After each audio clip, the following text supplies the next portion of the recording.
Hi folks, today I'm going to discuss the foundations of curriculum. After this discussion, we will be able to describe the foundation of curriculum development and show relation to curriculum to its philosophical, historical, and psychological foundation. So, the first curriculum foundation is the philosophical foundation. So, what's the influence of philosophy to curriculum? So, it states there, it helps determine the driving purpose of education as well as the roles of the various participants. So, in here, educators, curriculum makers, and teachers must have espoused a philosophy or philosophies that are deemed necessary for planning, implementing, and evaluating a school curriculum. Why? Because this will help them define the purpose of the school, the important subjects to be taught, the kind of learning students must have and how they can acquire them, the instructional materials, methods, and strategies to be used, and how students will be evaluated. So another one, philosophy presents the manner of thinking from which those goals are created. So in here, philosophy offers solutions to problems by helping the administrators, curriculum planners, and teachers to make sound decisions. A person's philosophy reflects his or her life experiences, social and economic background, common beliefs, and education. Under the philosophical foundation, we have the four basic philosophies of education illustrated by Ornstein and Hankins in 2004: the perennialism, essentialism, progressivism, and reconstructionism. Why are we going to teach the four educational philosophies? What to teach and how to teach? So in this table, it shows the aim, the role, the focus, and the trends of each educational philosophies. Under perennialism, teaching ideas that are everlasting. So why to teach? To teach students to think rationally and develop minds that can think critically. That's the aim, to educate the rational person and cultivate intellect. So the role of the teacher here is to assist students to think with reason. So from critical thinking to high order thinking. So what to teach will give focus to the classical subjects and literacy analysis. And how to teach, we're going to use the great books like Bible, Quran, and liberal arts. It believes that people find truth through reasoning and revelation, and that goodness is found in rational thinking. Essentialism, training the mind with what are essential. Why to teach? To instill students with the essentials of academic knowledge, enacting a back to basic approach. So the aim here is to promote intellectual growth of learners to become competent. Teachers are sole authorities in the subject, and the focus is essential skills of the 3 R's and essential subjects. We're going to back to basics, excellence in education, cultural literacy. For example, is the teaching the mother tongue. So the children must understand first their basic cultural literacy. So progressivism. The aim of progressivism is to promote democratic social living. And the teacher roles is to lead for growth and development of lifelong learners. From the word progress, because progressivism focus on interdisciplinary subjects and learner-centered outcome base, the key lies on how does a student progress. How does one know that a student gained or learned or improved after receiving education inside the classroom? So, progressivism measures the changes in learning that are obvious, measurable, can be seen, observed, and validated. Under progressivism, education comes from the experience. So, why to teach? To develop learners into becoming enlightened and intelligent citizens. So, we're going to teach the curriculum that responds to the students' needs and that relates to their personal lives and experience. How? By teachers employing their experiential methods. They believe that one learns by doing. Reconstructionism deals with reconstructing knowledge for the students. The aim here is to improve and reconstruct society. So it emphasizes the addressing of social questions and the quest to create a better society. Why to teach? To attain social reform. So the role of teacher here is they act as agent of change and reforms. Our focus is the present and future educational landscape, and the trends is our school and curricular reform, global education, collaboration and convergence, standard and competencies. So, what to teach? Curriculum focuses on students taking social action in resolving real problems. So, like for example, bring inside the classroom whatever happened outside the classroom, like social issues, for us to bring unity among diversity inside the classroom, so that students will learn and understand the real face of the world, and as they grow up, it will be easier for them to adapt changes and solve real problems. So our next foundation is the historical foundation of curriculum. The history of one's country can affect its educational system and the kind of curriculum it has. So it is very important for us to know our education history to have a knowledge and gain excellence of education. Historical foundation show the chronological development along the timeline. So as you can see, this shows the historical development of education. So on pre-Spanish, before 1521, the aim of education is survival, conformity, and enculturation. And the type of education at this time is informal and practical training. The parents serve as the teachers in this time. So next is the Spanish Devis, 1521 to 1986. The aims of education is to promote Christianity and Spanish language, and the type of education here is formal and religious education. Next is the American, and the aim of education here is teach democracy, separation of the state and church, public school system. The type of education is formal, which focuses on the 3 R's. Good morals, hygiene, and sanitation, and use English as the medium of language. Under Commonwealth time, the aim of education is to develop moral character, vocational efficiency, preparation for independence, and the type of education this time is formal and vocational educations. Under Commonwealth, this is the first time that they use Filipino language as the medium of instruction. So we have the Japanese time from 1941 to 1944. The aim of education at this time is to love of labor and military training.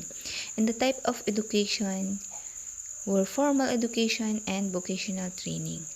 Under this time, it's said to be the blackout of education. Why? Because Japanese erased all of the American influence on education and made Nihongo as the medium of language. Liberation time, the aim of education in here is for morality, responsibility, and helping the community and cultural heritage. And the type of education were formal and vocational. Under the Philippine Third Republic from 1946 to 1972, the aim of education is for appreciation of culture, preservation of cultural heritage, and use of Filipino books and literature, bilingualism. And the type of education were formal and vocational. Under the New Society, the BEC from 1972 to 2012, the aim of education is to love of country duties of citizenship and self-discipline, and the type of education is formal and vocational. Under this time, the new society, they are already offering the degree courses. So next is the K plus 12 from 2012 to present. So the K plus 12 system is implemented for us to compete internationally. So let's talk about the contributors of the curriculum theories. Number one is Franklin Babbitt, who presented curriculum as a science that emphasizes of students' need. So curriculum prepares for adult life. Next is Barrett Charters, who considered that curriculum as a science which is based on students' need and the teachers plan the activities. William Kilpatrick, curricula are purposeful activities which are child-centered. The purpose of curriculum is child development and growth. So, for Harold Drug, curriculum should develop the whole child. It is child-centered. With the statement of objectives and related learning activities, curriculum should produce outcomes. Hollis Caswell, curriculum is organized around social functions of themes, organized knowledge, and learners' interests. So according to Ralph Tyler, curriculum is a science and an extension of school's philosophy. It is based on students' needs and interests. And Hilda Taba, who contributed to the theoretical and pedagogical foundations of concepts development and critical thinking in social studies curriculum. And we also have Peter Oliva, who describes how curriculum change is a cooperative endeavor. Teachers and curriculum specialists constitute the professional core of planners. Our third foundation is the psychological foundation of curriculum. So, psychology provides a basis to understand the teaching and learning process. It unifies elements of the learning process and questions which can be addressed by psychological foundations of education are. So, psychology aims to understand the student behavior to create an effective way of teaching. So, under psychology foundation, we have three major groups of learning theory. We have the behaviorist, cognitive, and humanistic. So, under behaviorist psychology, it deals with various aspects of stimulus responses and reinforcers. Under cognitive, study the way the learner applies information, and under humanistic, they consider the whole child, which includes their social, psychological, and cognitive development. Under behaviorist psychology, learning should be organized in order that students can experience success in the process of mastering the subject matter. So we have contributors here. Edward Lee Thorndike, who contribute the connectionism, Ivan Pavlov, the classical conditioning, B.F. Skinner, operant conditioning, Albert Bandura, the modeling and observation theory, and Robert Gagne for the hierarchical learning. So, connectionism. To give you overview about Thorndike, he is the father of modern educational psychology. So, under connectionism, do students see connection between appropriate behavior that could lead tolerable or inappropriate behavior that could lead to punishment? So once the connection is seen, students will learn to behave in appropriate ways. So that is the system of connection. And Thorndike formulate the three primary laws of connectionism, which are the law of readiness, the law of exercise, and the law of effect. So under the law of readiness, under Thorndike, he said that the more readiness the learner has to respond to stimulus, the stronger the bond with them. So for example, is the readiness of a child to learn how to write equals a good writer. And so next is the law of exercise. The law of exercise, it tells that the stimulus and responses bond is practiced, the stronger it will become. In here, practice makes perfect. So for example, if a child is always writing and practice his hands in writing, this leads to good pen craft. Yan. And the last is the law of effect, wherein the connection between stimulus to response is bound if the consequence is positive, or the connection between stimulus to response is weakened if the consequence is negative. So for example of situation for the law of effect, poor writer plus reward equals happiness, and poor writer and punishment equals to sadness. So that's the effect. When you give punishment, it leads to sadness for the child, and likewise when you give reward, it leads them to happiness. So classical conditioning refers to the association of things between environmental stimuli and the organism's responses. So for example, in the hospital, a child reacts to people or doctors wearing white gowns with pain, so they cry because the white gowns or doctors has been associated with injections which causes pain.